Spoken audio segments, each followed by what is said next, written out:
Hello everyone. So welcome to my channel Biology Frontiers. So all of you know I'm Vandana Mahajan. I'm SC, MPhil and PhD in botany, NET qualified and set qualified, CTED paper 1, paper 2, all the papers. So and I have 7 years of teaching experience. You can see my introduction in my first video. So today we are going to discuss about a very important topic which is very important from lower to the higher classes and हमें उस topic को समझना इतना ज़रूरी है उसके basics clear होना because जैसे जैसे हम हायर क्लासेस में हायर लेवल पे जाते हैं वो प्रोसेस और कॉम्प्लेक्स होता जाता है लेकिन जब तक हमें बेसिक क्लियर नहीं होगा हम आगे जो है उसको नहीं अच्छे से समझ पाएंगे तो let's start with the topic is DNA replication DNA replication what is DNA replication आप सबको पता होगा it is the process of formation of the identical copies of the DNA DNA जब रेप्लिकेट करता है तो डॉटर स्ट्रैंड्स बनाता है एक स्ट्रैंड से दो स्ट्रैंड्स बनते हैं so let me share my PPT with all of you so 1 minute I'm sharing my ppt uh,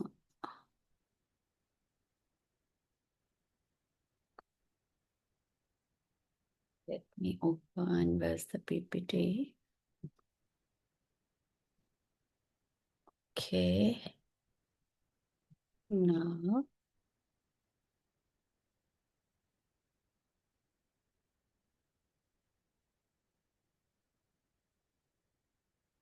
this one.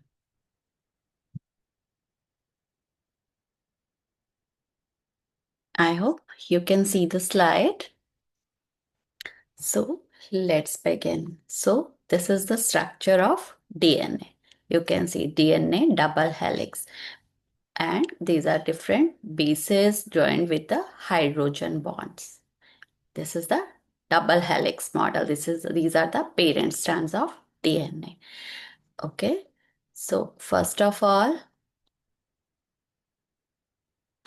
what is DNA replication? The process of creating two identical copies of DNA molecules from a single DNA molecule, what I explained earlier, and all of you must be knowing. So, first come with the introduction. Why DNA replication is essential? It is essential for cellular division, ensuring that genetic information is accurately passed to daughter cells. This presentation discusses about the DNA and key mechanisms involved in replication process, emphasizing the role of various enzymes and proteins. So DNA replication replicate होना क्यों जरूरी है जिससे कि daughter cells जो बनते हैं generation to generation DNA heredity information it carries. So proper cell division is required and there is a proper mechanism for DNA replication as well as their enzymes are involved and proteins. So next is the DNA structure we have studied earlier, but let's explain a little bit again. DNA, it is deoxyribonucleic acid, which consists of two strands forming a double helix. जो हमने ये देखा. This is DNA double helix. Okay. So each strand is composed of nucleotides that include phosphate group nucleotide में क्या होता है एक phosphate group होता है एक शुगर मॉलिक्यूल होता है और एक नाइट्रोजन बेस होता है तो शुगर मॉलिक्यूल डीएनए में डिऑक्सी राइबोज है और आरएनए में राइबोज होता है एंड नाइट्रोजन बेसिस जो है इसमें क्या होते हैं adenine thymine cytosine guanine purines and pyrimidines adenine and guanine जो है they are purines and cytosine and thymine, they are pyrimidines. So sequence of these bases encode the genetic information. जो इन bases का sequence DNA में होता है वो तीन basis का जो है एक कोड है वो एक जेनेटिक इंफॉर्मेशन को कोड करता है so understanding this structure is crucial to comprehend how DNA serves as template during replication इस स्ट्रक्चर से ही हमें क्लियर होता है कि how DNA serves as a template in replication. So next, what is the mechanism of DNA replication? So DNA replication involves several critical steps. First is the initiation, where DNA replication fork is formed. This is the DNA. So replication fork में क्या होता है? This DNA separates. यहाँ से ये break हो जाता है. DNA हेलिकेज एंजाइम जो है पहले क्या करती है, इसको अनवाइंड करती है, वो हम आगे पढ़ेंगे. और रेप्लिकेशन फोर्क यहाँ से ब्रेक हो जाता है, यहाँ से, ताकि ये ओपन हो जाए, उसके एक हर एक स्ट्रैंड जो है वो अलग से रेप्लिकेट कर सके. Second is elongation. इलोंगेशन में क्या होता है? न्यू डीएनए स्ट्रैंड्स बनते हैं. थर्ड इज द टर्मिनेशन, जो इसमें रेप्लिकेशन प्रोसेस कंप्लीट हो जाता है. सो एंजाइम्स कौन सी हैं? डीएनए पॉलीमरेज, जो वाइटल रोल प्ले करती है न्यू स्ट्रैंड्स बनाने में, adding nucleotides complementary to template strands. Because nucleotide जैसे एडेनिन है, थाइमिन के साथ पेयर करता है, साइटोसिन ग्वानिन के साथ पेयर करता है, तो कॉम्प्लीमेंट्री न्यूक्लियोटाइड्स टेम्पलेट के ऑपोजिट जो है वो ऐड होते हैं. So next, what is the role of enzymes? Now we have started in तीनों steps में enzymes involved हैं. तो first जो है, enzymes facilitate these processes. DNA helicase is the first enzyme जो replication fork को, जो हमने देखा, अलग करती है, unwind करती है, creating two single strands. जैसे हमने इसमें देखा, ये दोनों strands को यहाँ से अलग करके, जैसे यहाँ है, ये दोनों अलग होके सिंगल यहाँ से क्रिएट हो जाते हैं.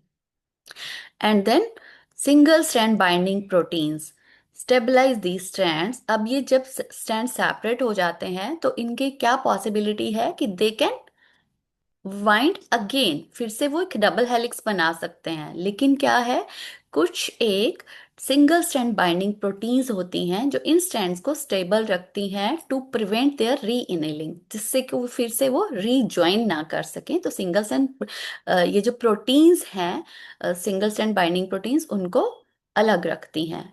Next comes the helicase. के बाद आती है डीएनए पॉलीमरेज, जो इलोंगेशन स्टेप में है.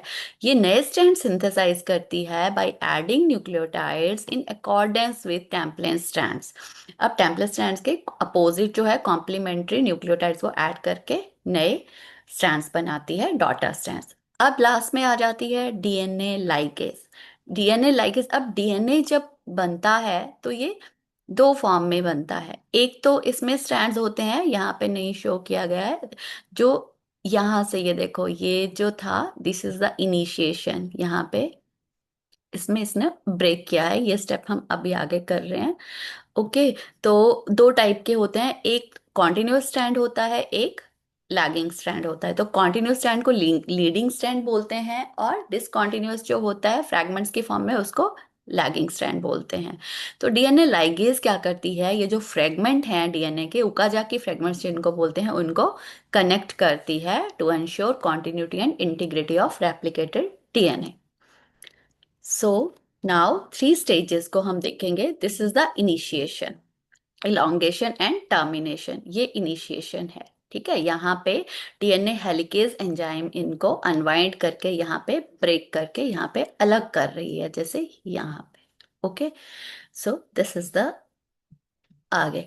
Initiation stage begin at specific location at origin of replication. DNA helicase unwinds, allowing the formation of replication fork.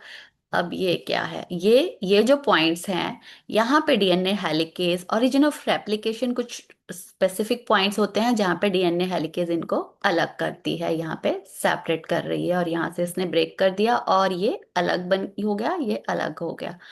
ठीक है.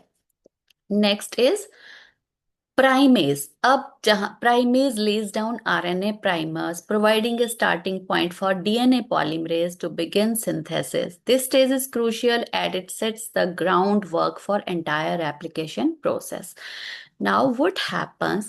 Primase is the enzyme when these forks are formed. So यहाँ पे आगे this is template strand, this is template strand. तो यहाँ से ये भी डॉटर स्ट्रैंड्स बनाएगा, ये भी डॉटर बनाएगा. तो इसको आगे जो है इलोंगेट करने के लिए यहाँ पे primase enzyme RNA primers add करती है, यहाँ पे और यहाँ पे. तो आरएनए प्राइमर्स जो जब ऐड करती है, तो वो है RNA primers are the starting point for, वहां पे डीएनए पॉलीमरेज एक्ट करती है to begin synthesis. RNA primers यहाँ पे प्राइमेज ऐड करेगी और डीएनए पॉलीमरेज उनको स्ट्रैंड्स को, डॉटर स्ट्रैंड्स को वहां से ले आगे बनाना स्टार्ट कर देगी।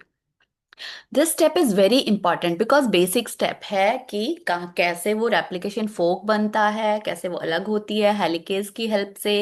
एंड सेकेंड इज कि वहाँ पे प्राइमेज एंजाइम आके प्राइमर्स को अटैच कर देती है और डीएनए पॉलीमरेज प्राइमर्स की हेल्प से आगे इलॉन्गेशन डॉटर स्ट्रैंड्स कंटिन्यू करती है। So next is elongation stage. During elongation जो हमने पहले भी पढ़ा, DNA polymerase extend the new DNA strands by adding complementary nucleotides to existing template strands. Elongation जब होता है तो DNA polymerase जो DNA strands हैं उनमें कॉम्प्लीमेंट्री न्यूक्लियोटाइड्स ऐड करके एग्जिस्टिंग जो टेम्पलेट स्ट्रैंड्स हैं जो हमने देखे थे, जैसे ये टेम्पलेट है, ये टेम्पलेट है, तो यहाँ पे जैसे रेप्लिकेशन फोक के फोक बन के डीएनए पॉलीमरेज जो है वो कॉम्प्लीमेंट्री इसमें बेस पेयर्स जो है वो न्यूक्लियोटाइड्स कॉम्प्लीमेंट्री बेस पेयर्स वाले ऐड करती है। So leading and lagging strand, this is leading is continuous, lagging is with fragments, are synthesize simultaneously, साथ ही बनते हैं दो स्ट्रैंड्स लीडिंग और लैगिंग। ये क्या है? डॉटर स्ट्रैंड्स हैं जो नए बने हैं, डीएनए पॉलीमरेज ने आरएनए प्राइमर्स की हेल्प से बनाए और विथ कॉम्प्लीमेंट्री न्यूक्लियोटाइड्स जिसमें हैं। ठीक है, तो एक साथ बनते हैं लेकिन एक स्ट्रैंड कॉन्टिन्यूस बन जाता है डॉटर स्ट्रैंड, दूसरा फ्रैगमेंट्स, और जो फ्रैगमेंटेड स्ट्रैंड्स हैं उसमें जो फ्रैगमेंट्स होते हैं उसको बोलते हैं Okazaki fragments. It synthesize continuously form in short fragments requiring multiple। Okazaki fragments जो हैं, जब एक स्ट्रैंड बनेगा तो एक ही आरएनए प्राइमर से बन जाएगा, लेकिन अलग अलग फ्रैगमेंट बनेंगे तो वो अलग अलग आरएनए प्राइमर्स उनके लिए रिक्वायर्ड होंगे। Next is termination. टर्मिनेशन है लास्ट स्टेज, ये होती है व्हेन रेप्लिकेशन फोक मीट। जब रेप्लिकेशन फोक जो है, जैसे ये अलग थी तो यहाँ पे it again meets and start forming the helix. और ये कब बनता है? व्हेन स्पेसिफिक सीक्वेंसेस सिग्नल, कुछ स्पेसिफिक डीएनए सीक्वेंसेस जब बन जाते हैं, they signal the end of the replication. At this points enzymes remove RNA primers and fill in the, these are the RNA primers जो थे हर स्टैंड में ये show किए हुए हैं। तो and fill in the gaps between nucleotides, जो enzymes होती हैं इनको रिमूव कर देती हैं और न्यूक्लियोटाइड्स के बीच में जहाँ पे आरएनए प्राइमर्स होते थे वहां पे ये एंजाइम्स जो है वो फिल कर देती हैं गैप्स को। एंड डीएनए लाइगेज एक एंजाइम आता है जो उन गैप्स को सील कर देता है बिटवीन एडजेसेंट डीएनए फ्रैगमेंट्स, जैसे ओकाजाकी फ्रैगमेंट्स हैं उनको वो सील कर देता है, ensuring a complete and accurate replication of DNA molecule. So, this is the termination. Now, conclusions. Why DNA replication is important and vital? Because it underpins genetic continuity and cellular function. Because cellular function के लिए और genetic information का आगे से आगे transfer inherit होने के लिए डीएनए का रेप्लिकेट होना is very very important. Intricate role of enzyme, because इसमें बहुत सारी एंजाइम्स रोल प्ले करती हैं। It highlight the complexity of this fundamentally is a complex process. Accurate DNA replication अगर होता है, it ensures proper cell division and maintenance of genetic integrity.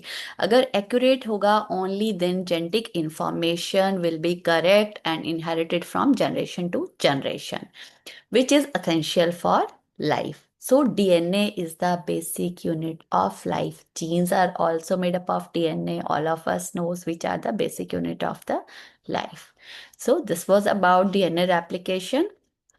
Thank you. If you have any questions related to this, you can post in the comments. I will be happy to answer those, to give explanation.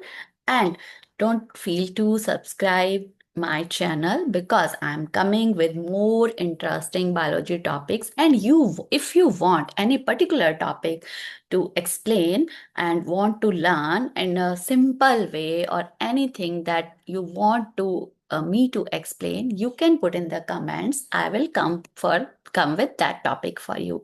So thank you so much everyone. So let me